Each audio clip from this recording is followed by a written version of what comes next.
And here we are with another video on the S&P 500 index and how the Federal Reserve has been pumping the market so that we can go ahead and take a closer look at what's important for this upcoming week and the weeks to come and what's happened previously. So I'm going to zoom out a little bit so that we can see what's been going on in the last three pumps. So before these last three pumps, there was a lot more rising.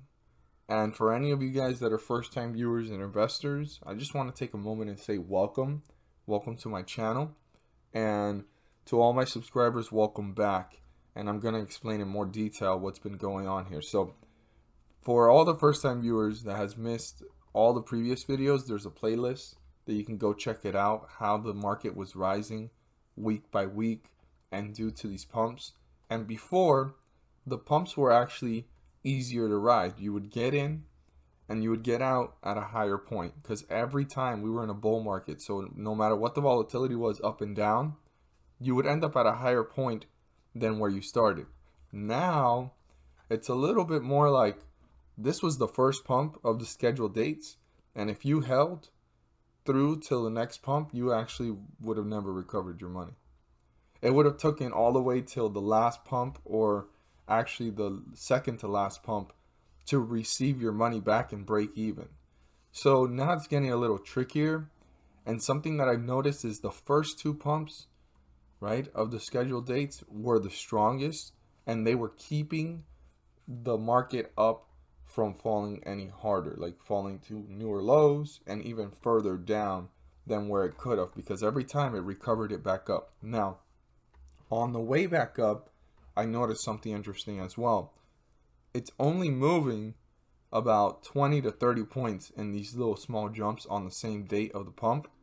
So now the pumps are a little bit, not weaker, but they're not doing that same effect that they were doing back here, moving anywhere from obviously like 30 to 40 points. And then again here we were moving 40 to 50 points on these dates. And now it's like 20 to 30 points. Still an opportunity to make profits, but the thing is they're happening towards the end of the day. I mean, literally towards the end of the day. The 5th started, and right here on the 6th, it actually started at the beginning of the day, and the rest of the day it just dipped all the way till the 7th, right? Like literally dipped till the 7th. But here it was actually towards the end of the day before the 30th, and here it was the beginning of the day, and here's the end of the day. So out of these three, two of them started to be in effect towards the end of the day.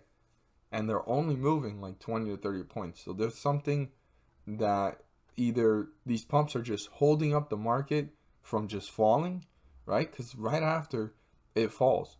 Right after it falls.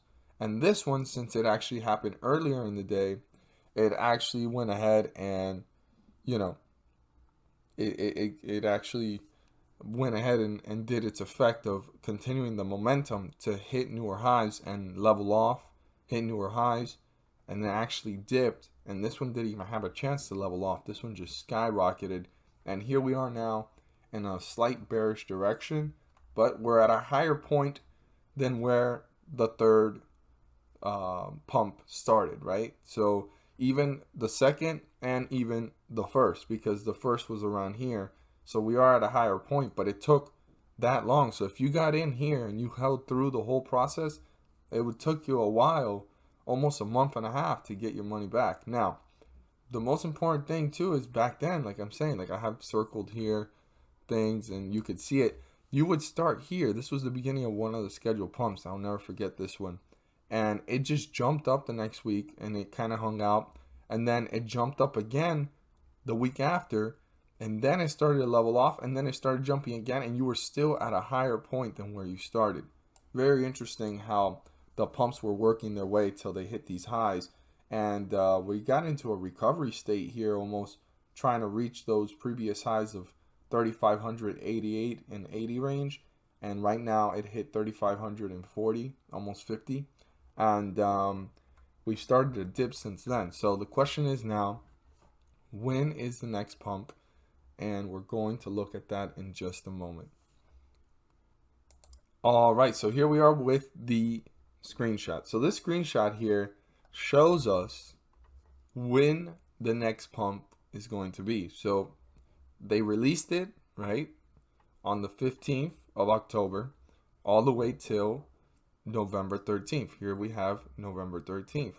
Now, what's interesting is that November 13th is the middle of next month, and this is going to go for a whole month. So we're starting now in October 20th, the next pump, and we're going to look at the dates on the calendar, and we're going to look at the charts. Now, one of the most important things is that there's a pump happening in the morning, and there's another pump happening in the middle of the afternoon for a 15-minute frame. So there's two ways to go about it and see, but I believe these pumps in the middle of the day are actually to stop the market from falling harder from sell-off. So that's definitely there like a buffer, and then this is the one that continues the momentum going in the direction it's going to go. So on the 20th, on Tuesday, is our next pump. So let's go ahead and look at what to expect for Monday and the possibility of Tuesday. So we're in a bearish run here, and we're already in a bearish direction, and we're below the 50-day moving average. So there's two ways this can go on Monday. Monday, it can actually continue to go down and then level off, right? And on Tuesday, the pump is going to bring it back up and level this off in a direction where, okay, we fell. Tuesday's pump is going to bring this back up to stop this, right? Stop this point that has been going down in a downward direction. It's to stop that. That's usually what these pumps are there for. They're not there to actually say, okay, we're going to go in upward direction. We're in a bullish market. No, it's to stop it from hitting newer lows, and also to kind of level it off before it continues, right? Before it continues down. Now, if by any chance it doesn't do that, right, and Monday it falls and Tuesday continues to fall, which this is one of those examples, but when you see on Monday it rose and Tuesday it started to fall, it's because it rose so much on Monday. So what this happened was, this was like a buffer, right, with the pump, stopping this from just going down here, because the amount of rising that this did, and if there was no pump to back this up, and then the 145 one and 130 to 145 one didn't exist, none of this would have been seen, and this would have been a lot harder fall, because the pump actually buffers it and kind of stops it. It actually allowed this to stop above the 50-day moving average, but the next day, Wednesday, Thursday, it did all that until the recovery started, and then Friday it kind of leveled off and it started to fall. So that's typically normal to be seen, right, on a Friday, that it starts to fall. But something I've noticed as well is that on Fridays, if the market and investors are excited, this will start to go up since Friday. So it's interesting that it didn't. So what are we going to expect for Monday? Like I said, it can actually continue, level off, and then Tuesday bring it back up and kind of break even and end up somewhere up here, or somewhere kind of in the break even mark where it kind of leveled off, to hold itself up, to either build momentum to continue to work its way up, or to then actually kind of hang out sideways and fall slowly instead of just falling quickly. So that's one of the options, right, that can happen on Monday. The next thing that can happen on Monday to then lead up on Tuesday is that it kind of falls slowly and it starts to rise and it levels off. So it fell and it rose up, or it can actually rise up directly and level off here. So it can go one of the two ways. It can actually like just start to rise up and level off in the same position. So either it dips and then it rises up and levels off, or it starts off to rise and then level off. So what will happen then is on Tuesday, let's just say it kind of dips and then it starts to level off. Then on Tuesday, the pump, what it's going to do is bring this up to a newer high.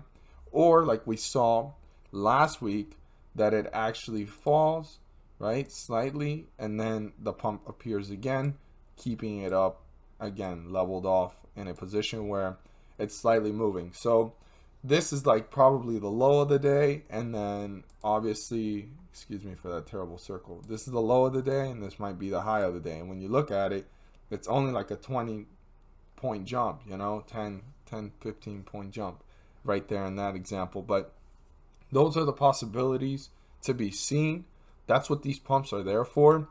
The best way to look at this is, okay, the next pump is this day. So if Monday falls, right, obviously the pump date should actually bring it up. It should, most likely. I mean, if you think about it here, on Monday it was rising, and then Tuesday it fell and the pump leveled it off. But if we go back and you actually see a time where the market was falling the day before, and then the date of the pump, it actually started to rise.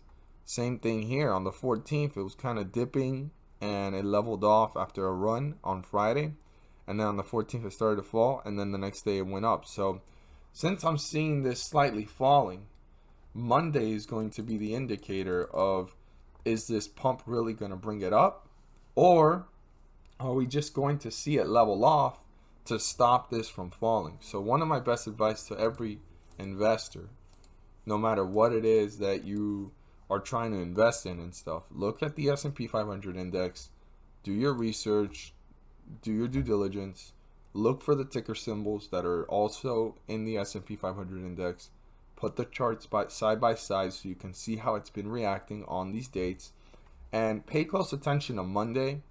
And if Monday's slightly falling, then, you know, again, do your due diligence, do your research, and most likely there should be a rise again, because that's what these pumps do. They stop it from falling even harder.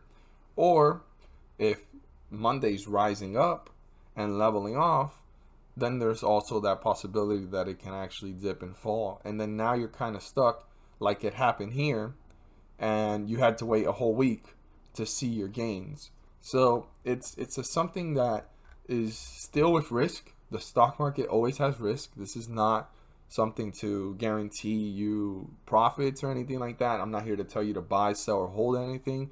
I'm just here to enlighten everyone on these scheduled dates and also the possibilities of what's going to possibly happen in the charts. So keep in mind the two ways that this can go.